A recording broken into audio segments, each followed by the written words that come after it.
오늘의 말씀 본문은 창세기 1장 1절입니다. 태초에 하나님이 천지를 창조하시니라. 말씀의 제목은 천지창조입니다.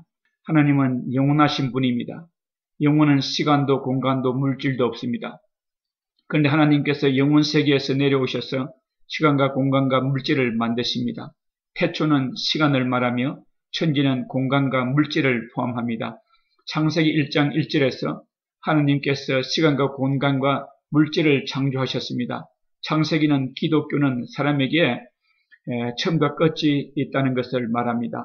불교나 힌두교 등에서 말하는 유네슬이 아니고 처음과 끝이 있다는 말씀입니다. 불교나 원불교는 원을 나타냅니다. 기독교는 직선입니다. 이 직선을 누가 그었습니까? 예수 그리스도께서 그으셨습니다. 성경은 예수 그리스도는 처음이요 나중이며 알파요 오메가라고 한 것이 이 말씀입니다.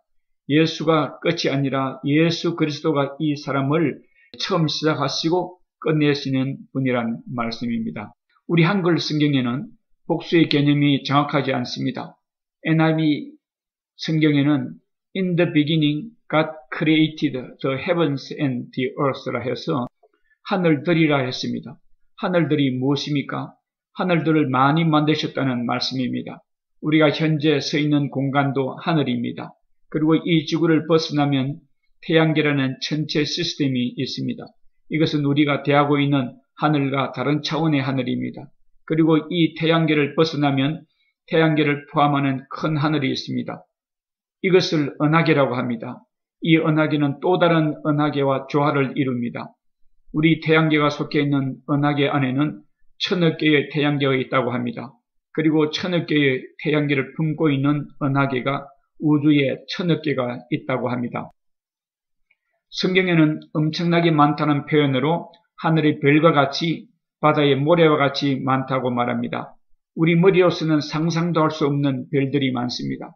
태양계를 보면 태양을 항성이라고 합니다. 항성이란 빛을 발하는 별을 말합니다.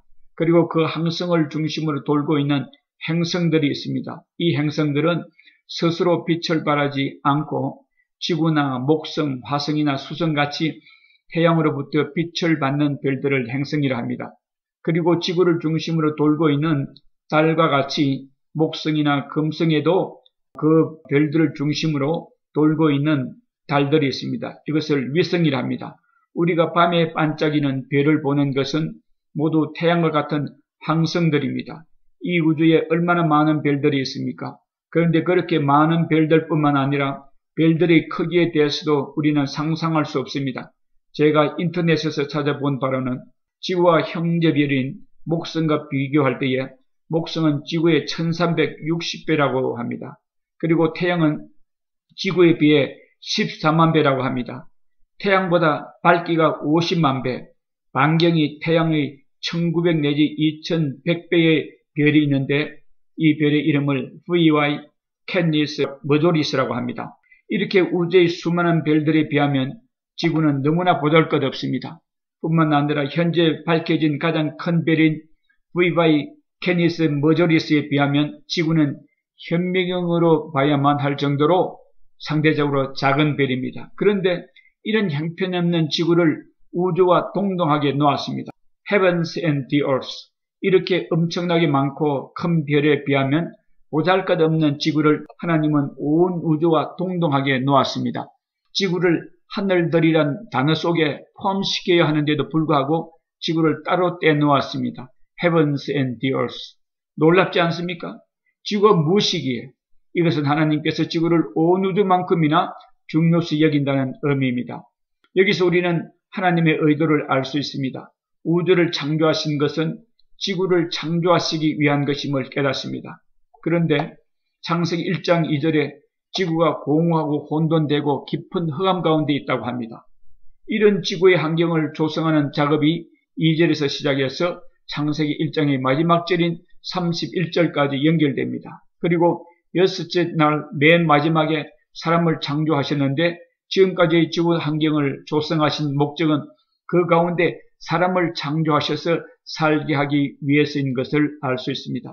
창세기 1장 1절에서 지구를 온 우주만큼이나 중요시 여긴 것은 지구 속에 사람을 만드시기 위해서였다는 것을 알 수 있습니다. 그렇다면 하나님께서 인간을 얼마나 중요시 여기는가를 알 수 있습니다. 시편 8편 3절에서 5절에 주의 손가락으로 만드신 주의 하늘과 주께서 베풀어 두신 달과 별들을 내가 보니 사람이 무엇이기에 주께서 그를 생각하시며 인자가 무엇이기에 주께서 그를 돌보시나이까. 그를 하나님보다 조금 못하게 하시고 영화와 종기로 간을 씌우셨나이다 했습니다. 이렇게 존귀한 존재인 사람이지만 하나님 안에 있을 때만 그렇고 하나님을 떠난 사람은 멸망하는 짐승과 같다고 시편 49편 20절은 말하고 있습니다.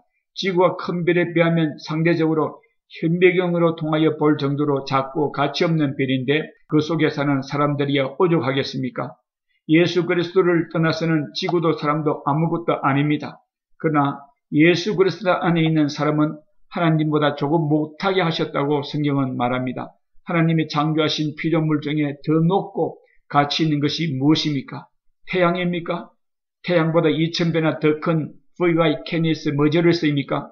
하나님보다 조금 못하게 창조되었다고 했으므로 하나님과 인간 사이에 존재할 수 있는 것은 온 우주상에 아무것도 없다는 말입니다. 인간이 그렇게 하나님 앞에서 귀한 존재란 말입니다. 우리 인간이 하나님 보시기에 얼마나 귀한 존재인가를 깨달으셔야 합니다. 하나님께서 우리 인간을 얼마나 사랑하시는 것을 깨달으셔야 합니다.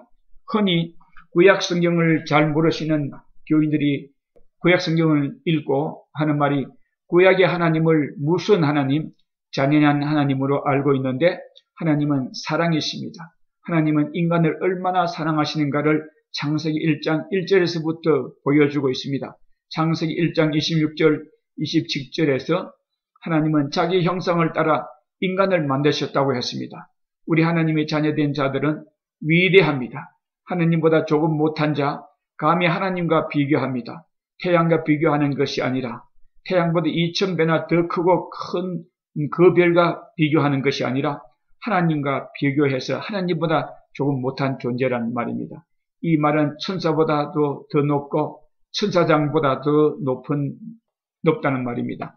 인간은 온 우주에서 가장 높고 영화롭고 존귀하게 창조된 존재란 말씀입니다. 그러므로 사랑하는 성도님들, 우리 조상 아담과 하와가 마귀에게 속아 죄를 지음으로 마귀에게 빼앗긴 이 지구상에서 우리가 비록 가진 것 없고 별볼일 없는 존재들이지만 하나님은 구원받은 하나님의 자녀 여러분 한 사람 한 사람을 얼마나 귀하게 여기는지 모릅니다.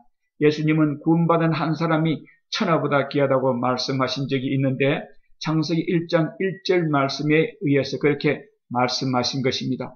세상 사람들에 비해 좀 덜 먹고 좀 덜 가지고 좀 적게 누리고 살 뿐만 아니라 마귀의 자식들이 우리를 볼 때에 별볼 없게 여긴다 할지라도 관계하지 마시고 믿음 생활하는 데만 신경을 쓰시기 바랍니다. 당신들은 하나님의 존귀한 자들입니다. 하나님보다 조금 못하게 지음받은 자들입니다. 우주에서 모든 피조물보다 가장 존귀한 자들입니다.